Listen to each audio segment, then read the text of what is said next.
Marigold and Clarissa were only 6 years old when their story began.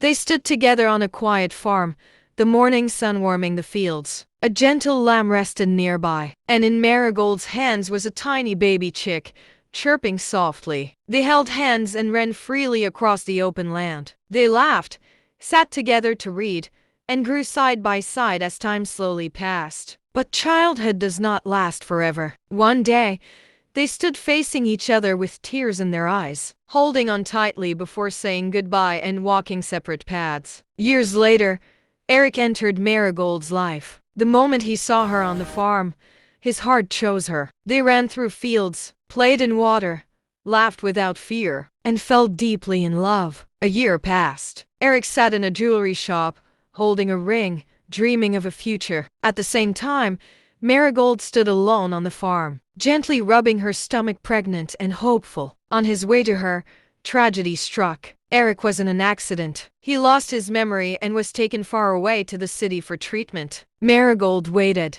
believing she had been abandoned. She cried and wrote letters to Clarissa, her words soaked in pain. Marigold gave birth to a little boy. Still, the letters continued. Then one day, Clarissa replied with a wedding invitation. When the two women finally met again, they hugged and cried, pulling back just to be sure it was real, then holding each other even tighter. Eric saw Marigold and her child, and in that instant, his memories returned. They talked, cried, and finally understood everything. When Marigold tried to leave, Clarissa and Eric held her back. The three of them embraced, choosing family over loss. At the wedding, Clarissa and Eric walked hand in hand. Marigold watched proudly, her son beside her. Years later, back in the countryside, two children ran across the fields, 7-year-old Eric Jr. and little Marissa. On a wooden bench, Clarissa, Eric, and Marigold sat together. Marigold was pregnant again. Surrounded by laughter,